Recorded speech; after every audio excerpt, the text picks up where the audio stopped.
kabaligtaran pala ang ugali ng kanyang anak. Akala ko ay sobrang bait ng kanyang anak kasi napaka-caring niya pag ako'y nakaharap.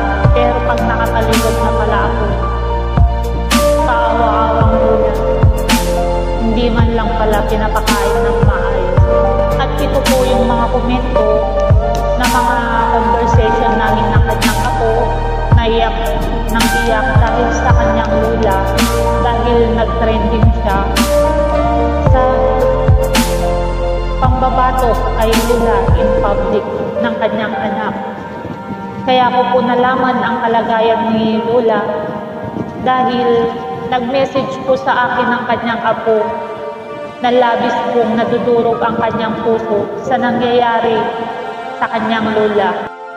At kwento po niya sa akin yung mga nangyayari kay Lola, na pag nagugutom daw si Lola ay pumupunta sa mga kapitbahay nila. At pag wala daw naibigay si Lola, ang tanging tinuturo na lang ay yung asin para yun na ang kanyang maging ulam. At hirap na rin si Lola na maglakad, hindi na rin makauwi at makakita ng malinaw. Sobra akong naaawa sa kalagayan ni Lola pag nakikita ko siyang ganyan at nahihirapan. Di na rin makasalita ng maayos si Lola sa kanyang tanda. Dapat si Lola, sa kulang niya na 86 years old, ay nandyan na lang sa loob ng bahay at nagpapahinga. At kaya pala, nung dinalaw ko siya ng ikalawang beses at binigyan ng mga goods, sabi ni Lola sa akin, pumunta ako sa kapitbahay at nagtinda ng arroz caldo para may makain lang ako. Kaya pala ganun ang sinabi sa akin ni Lola.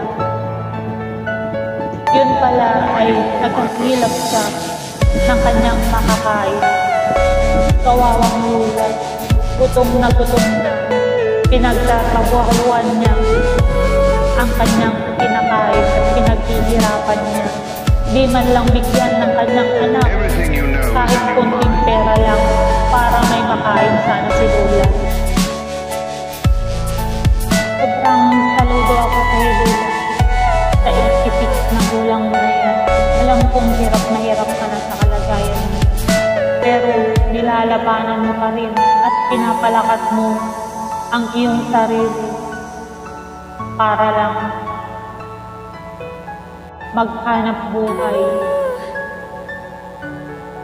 Sana Lola, keep on fighting. Magdasal ka lang sa Panginoon Diyos. At sana bigyan ka pa ng sapat na lakas ng ating Panginoon Diyos para lumaban sa buhay. Nandito lang kami para sa iyo, Lola. Helping Hands Foundation. Nandito lang kami para tulungan ka.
Hindi pa yan ang uli nating pagkikita, Lola. Balang araw magkikita ulit tayo at pupuntahan kita dyan sa bahay niyo at bibisitahin kita dyan. Keep on fighting, Lola. I'm proud.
Our team in Helping Hands Foundation is to serve and help people in need.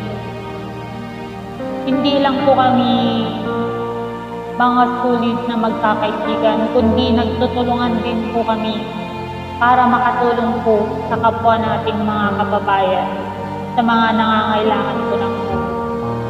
Sana po ay maging parte din po kayo ng aming Helping Hands Foundation team para po marami pa po tayong matulungan na mga tao na nangangailangan po ng tulong. God bless. I am so thankful sa aking mga team sa Helping Hands Foundation na sina Daddy Tinko Ako UK, our Vice President in the Helping Hands Foundation, our Admin Kaseksihang Tekya, Co-Admin Karen Balmulat, Suwitan Lidalakos, Co-Admin, Co-Creator BYM TV, Glenda TV, and Hadag Analisa to with Lauren Vlog. Thank you so much team in Helping Hands Foundation. Hope we continue to help people in need. God bless us all. Thank you.